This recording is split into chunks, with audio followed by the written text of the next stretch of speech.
सुप्रभात बच्चों। आज यहाँ पर जो पाठ का नाम है भारतीय संस्कृति में गुरु शिष्य संबंध। बच्चों, भारतीय संस्कृति में गुरु शिष्य की परंपरा अति प्राचीन है। प्राचीन काल से गुरु भक्ति की महान मर्यादा रही है। गुरु अपना संपूर्ण ज्ञान अपने शिष्य को सौंप देते हैं और शिष्य को भूत, वर्तमान और भविष्य परिचय करवाते हैं। भारत में सदा ही सद्गुरु की महिमा गाई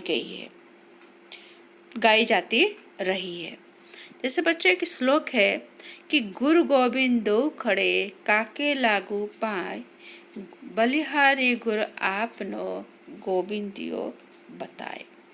बच्चों, गीता में कहा गया है कि जीवन को सुंदर बनाना, निष्काम और निर्दोष करना ही सबसे बड़ी विद्या है। इस विद्या को सिखाने वाला ही सद्गुरु कहलाता है। स्वामी विवेकानंद जी ने कहा है कि सद्गुरु वही है जिसे गुरु परंपरा से आध्यात्मिक शक्ति प्राप्त हुई हो। बच्चों, प्राचीन काल की गुरु शिष्य परंपरा में महान वैभवशाली राजाओं के पुत्र भी अन्य छात्रों की तरह गुरुकुल में शिक्षा ग्रहण करते थे। उन्हें धनवान पिता की संतान होने के नाते कोई भी सुविधा नहीं दी जाती थी और गुरु अपने शिष्यों के लिए निर्देश थे कि वह मधु, मांस, सुगंध, माला और प्राणियों की हिंसा त्याग दें।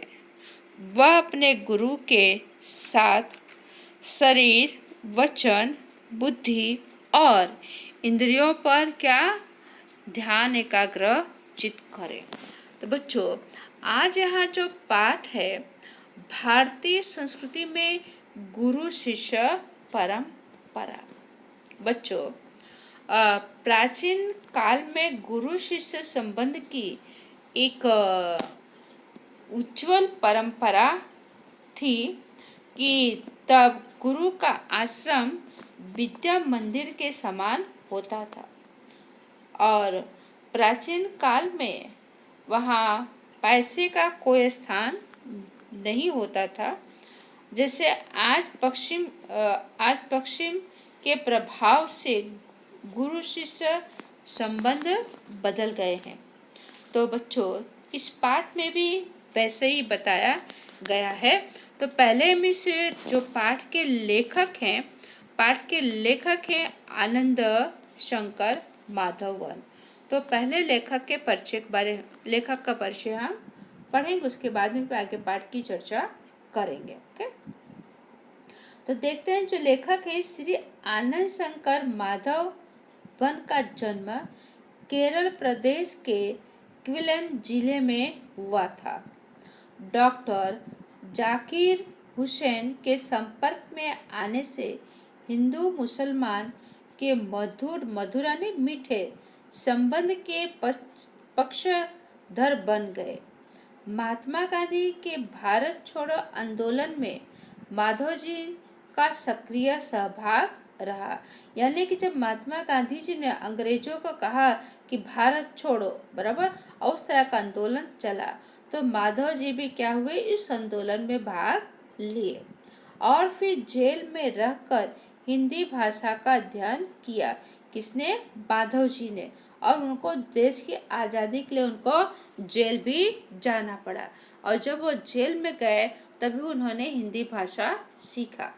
जेल से छूटकर आप भारत भ्रमण के लिए को निकल पड़े कि केरल के रहने वाले जब जेल से छूटे तो भ्रमण आने घूमना, तो भारत की यात्रा पर वो निकले और बाद में बिहार में मंदार विद्यापीठ की स्थापना की। कहाँ पर? बिहार में। कौन सी विद्यापीठ की स्थापना की? मंदार। फिर सन 1984 में अद्वैत मिशन और सन 1985 में शिवधाम अभिनय शिक्षा नगरी की स्थापना की। कहाँ पर? मंदार में उन्होंने स्थापना की। बराबर कि 1984 में अद्वैत मिशन और 1985 में शिवधाम। बराबर अब आप तीनों संस्थाओं के, तीसरा कौन सा है? अभिनय शिक्षा नगरी। बराबर तो तीनों संस्थाओं के संचालक रहे। और उसके बाद मलयालम तथा तमिल दोनों ही भाषाओं पर पूर्ण अधिकार होने के बावजूद इन्होंने हिंदी साहित्य में सृष्टि की कि जो लेखक आनंद शंकर माधवन बराबर मलयालम और तमिल दो भाषाओं तो जानते ही थे, और साथ में उन्होंने जेल में रहकर कौन सी भाषा सीखी? हिंदी भाषा सीखी, और हिंदी साहित्य में वो लिखने भी लगे। और उनके विषय में दार्शनिकता, आधुनिकता, आध्यात्मिक यानी ईश्वर के प्रति आत्मा परमात्मा का मिलन का बहुमूल्य है। बिखरे हीरे और फिर अनल साल का हिंदी आंदोलन, आमंत्रित मेहमान, आरती, उषा, संजीवनी आदि इनकी रचनाएं हैं। आमंत्रित मेहमान बिहार राष्ट्र भाषा परिषद द्वारा पुरस्कृत है, यानी इनको पुरस्कार भी मिला हुआ है। बराबर तो आगे पढ़ते इस पाठ में मतलब आनंद शंकर कहना क्या चाहते हैं, इस पाठ के बारे में यहाँ देखते हैं कि माधवन जी ने प्राचीन गुरु शिष्य परंपरा की गरिमा को स्पष्ट करते हुए वर्तमान शिक्षा प्रणाली पर परोक्ष रूप में करारा व्यंग क्या किया है कि प्राचीन काल की गुरु शिष्य परंपरा और वर्तमान यानी आज बराबर क्या किया है, उस पर उन्होंने कटाक्ष किया है कि हमारे समाज में व्यवसायिक संस्कृति का बोलबाला है। संस्कृति यानी संस्कार। बराबर तो इस कारण गुरु शिष्य संबंधों में परिवर्तन आया है कि किसका हो गया? व्यवसायिक यानी व्यापार का जब बोलबाला हो गया तो गुरु शिष्य में जो संबंध था उसमें भी क्या परिवर्तन आ गया। पहले विद्यालय मंदिर के समान माने जाते थे। विद्यालय पहले क्या माने जाते थे? मंदिर के समान। शिक्षा देना एक आध्यात्मिक क्या था? अनुष्ठान था कि जो विद्यार्थियों को जो शिक्षा देते थे वो क्या था? आत्मा और परमात्मा का मिलन। आध्यात्मिक ने कि आध्यात्मिक ने आत्मा और परमात्मा का मिलन वहाँ पर बताया है। तो वह परम सुख प्राप्ति का एक माध्यम था। क्या था? परम सुख प्राप्ति का एक माध्यम था।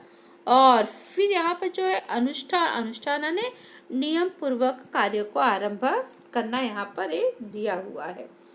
और उस जमाने में पैसा देकर शिक्षा खरीदी नहीं जाती थी।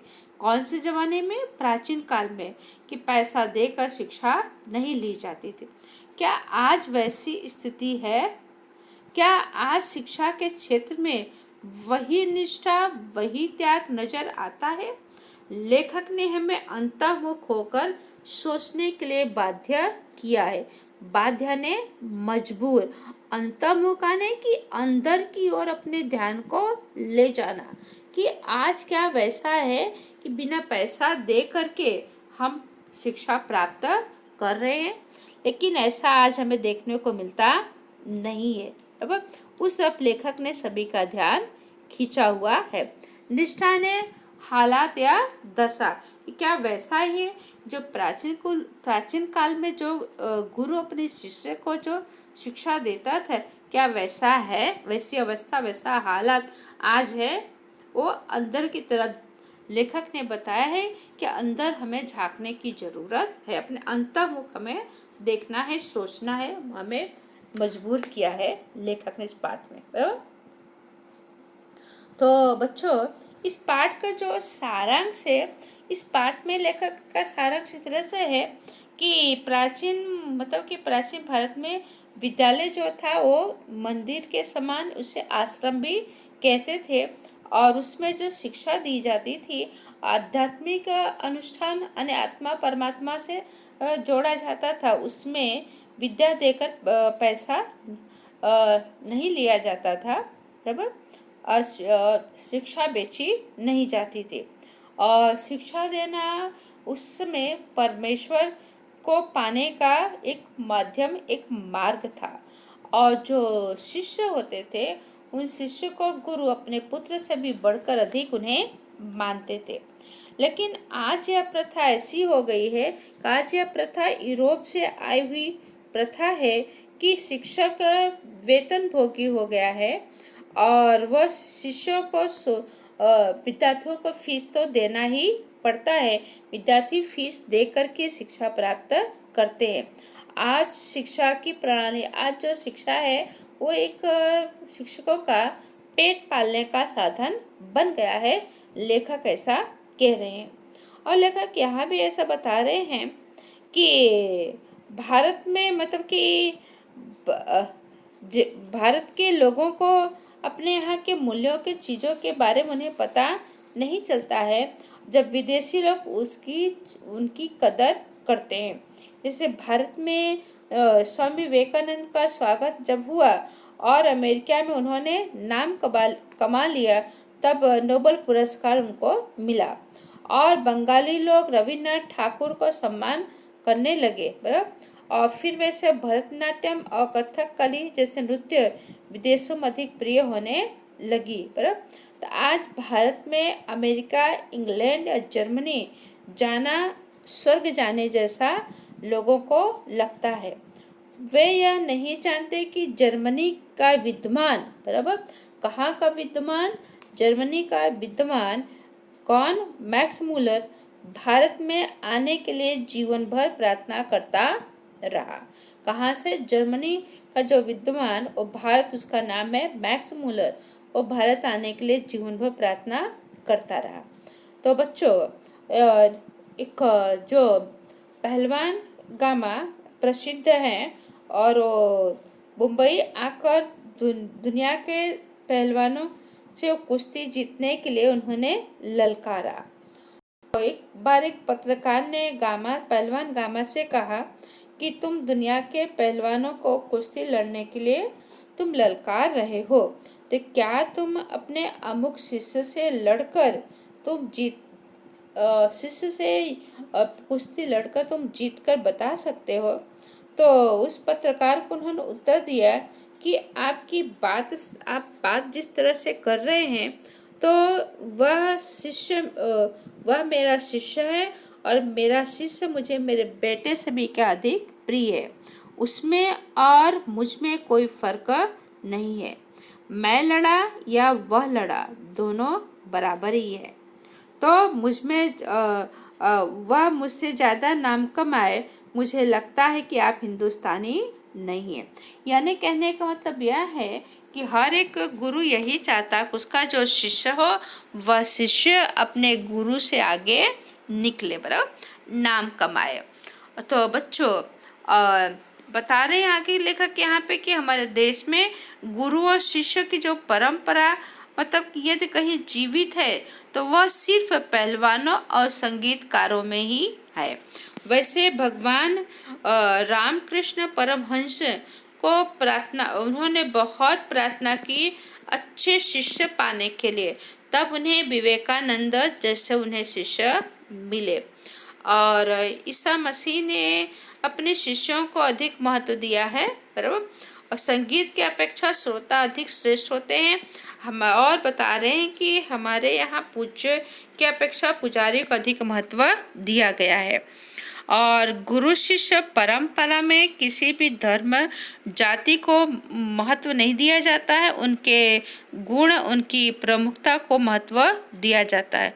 चाहे हमने देखा है कि इसलिए कई हिंदू मुसलमान गुरुओं के शिष्य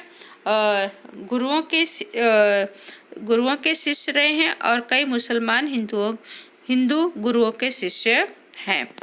तो बच्चों, लेखक आगे लास्ट में बता रहे हैं कि अधिकतर लोग गुरु सेवा लेने में ही अपनी चतुराई समझते हैं। कि लेखक कह रहे हैं कि कभी गुरु को सेवा नहीं लेना चाहिए। सच तो यह है कि सेवा लेने की नहीं, देने की वस्तु है। हाँ, सेवा वो लोग ले सकते हैं जैसे बच्चे हैं, रोगी हैं, वृद्ध हैं, असहाय हैं, ऐसे लोग सेवा के अधिकारी हैं। इनकी सेवा को ईश्वर की सेवा माननी चाहिए। लेकिन आज के जो ज्ञानी तपस्वी गुरु नहीं रह गए हैं, क्योंकि वो शिष्यों को तैयार करने में आवश्यक श्रम नहीं उठाते। जैसे कि पुजारी जितने प्रेम और भाव से मूर्ति की पूजा करता है, तो मूर्ति में उतनी ही शक्ति आती है। गुरु और शिष्य के बारे में भी यही सिद्धांत काम करता है। बराबर कि जैसे बच्चों कि जिस तरह कुम्हार होता है, कुम्हार मिट्टी के जब बर्तन को चाक पर रखता है, तो कुम्हार भी मिट्टी का बर्तन जब बनाता है तो उसका आप लोगों ने देखा होगा, कुम्हार का एक हाथ मिट्टी के बर्तन के अंदर होता है, दूसरा हाथ और मिट्टी के बाहर होता है। क्यों? आपने देखा है, क्योंकि अंदर और बाहर से दोनों तरफ से क्या करता है, उस मिट्टी के बर्तन को आकार देता रहता है कि जिससे उसके बर्तन जो बना रहे उसका सही आकार मिले। बराबर उसी तरह शिष्य भी क्या, उसी तरह गुरु भी अपने शिष्य को अंदर और बाहर से, बाह्य स्वरूप और आंतरिक स्वरूप दोनों तरफ से तराशने का काम करना चाहिए। ओके, तो बच्चों आज हम अभी पाठ पढ़ने जा रहे हैं, आज हम पाठ पढ़ेंगे। बराबर तो देखते हैं कि यहाँ पर दिया हुआ है, पाठ पढ़ रहे हैं कि हमारे समाज में व्यवसायिक संस्कृति का क्या है, बोलबाला है। बराबर बोलबाला ने प्रचलन है, व्यवसायिक यानी बिजनेस, धंधा, व्यापार। ओके, इसी कारण गुरु से संबंधों में परिवर्तन आया है। पहले विद्यालय मंदिर के समान माने जाते थे, पर शिक्षा देना एक आध्यात्मिक अनुष्ठान था। आध्यात्मिक यानी बच्चों परमात्मा और आत्मा से संबंध रखने वाला। बराबर और अनुष्ठान यानी कि जिसे कहते हैं कि नियम पूर्वक आरंभ करना, कि जो आत्मा परमात्मा की जो शिक्षा दी जाती थी उसका एक नियम होता था, उस नियम का क्या करना, उसको पालन करना, और वह परमेश्वर प्राप्ति का क्या एक माध्यम था। परमेश्वर प्राप्ति यानी ईश्वर के निकट पहुंचने का एक मार्ग था। अब पैसा देकर शिक्षा खरीदी नहीं जाती थी। कब? प्राचीन काल में। आज स्थिति बिल्कुल बदल गई है। अब शिक्षण कार्य पेट पालने का साधन बन गया है। कि पहले क्या था कि पैसा देकर शिक्षा नहीं खरीदी जाती थी और विद्यालय को मंदिर के समान माना जाता था, और अब क्या हो गया है, अब पैसा देकर शिक्षा खरीदी जाती है और अब साधन बन गया है पेट पालने का। ओके, फिर नेक्स्ट पैराग्राफ देखते हैं कि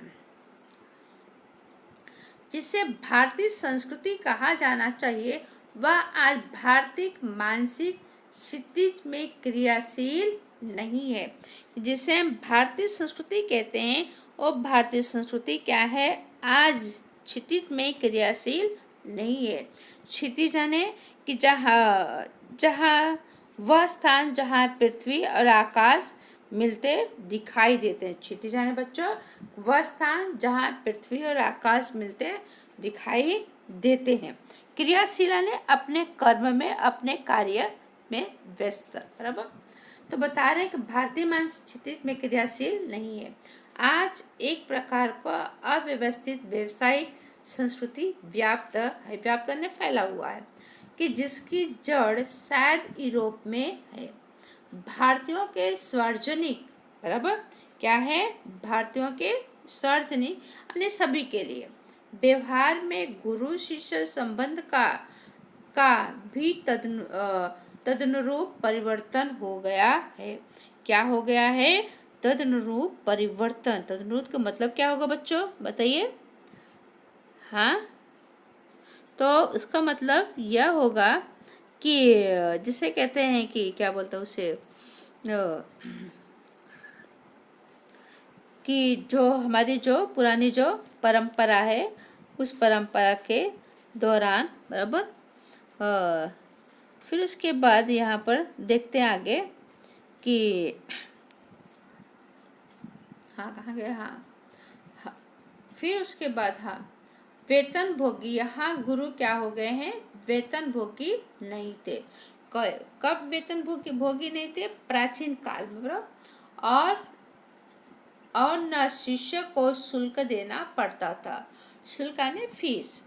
पैसा देकर विद्या खरीदने की यह क्रय विक्रय पद्धति निसंदेह उस भारतीय मिट्टी का उपज नहीं है। क्रय यानी मतलब कि क्रय विक्रय खरीदना और बेचना, कि उस समय ऐसा नहीं था कि पैसा दे करके ज्ञान प्राप्त करें। पद्धतियाँ ऐसे प्रणाली निसंदेह ने संदेह रहित उस भारत की भूमि में नहीं था प्राचीन काल में कि पैसा दे करके ज्ञान लिया जाए, ज्ञान को बेचा जाए। शिक्षणालय एक प्रकार के आश्रम अथवा मंदिर के समान थे। जहाँ शिक्षा दी जाती थी उसे क्या मानते थे? आश्रम या मंदिर माना जाता था, जहाँ शिक्षा ग्रहण करते थे। गुरु को साक्षात आने सामने परमेश्वर ही समझा जाता था। जो गुरु ज्ञान देता था, बराबर, उस गुरु को शिष्य क्या मानते थे? साक्षात भगवान मानते थे, समझते थे। शिष्य पुत्र से अधिक प्रिय होते थे और उस समय जो गुरु थे, गुरु अपने शिष्य को अपने पुत्र से अधिक क्या करते थे? उनको प्रिय होते थे। यहाँ सम्मान मिलना ही शक्ति पाने का रहस्य है। क्या मिलता था? सम्मान मिलता था। सम्मान ही क्या है? सबसे बड़ी ताकत है, बराबर। प्राचीन काल में गुरु की शिक्षा दान क्रिया उनकी आध्यात्मिक अनुष्ठान थी। परमेश्वर प्राप्ति उनका एक माध्यम था।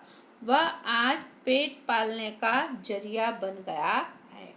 कि उस समय जो गुरु थे, प्राचीन काल के जो गुरु थे, अपने शिष्य को जो ज्ञान देते थे, वो कैसा ज्ञान था? आध्यात्मिक अनुष्ठान और परमेश्वर प्राप्ति का एक माध्यम था और परमेश्वर के निकट ले जाने का एक मार्ग था, एक रास्ता था आंतरिक की तरफ।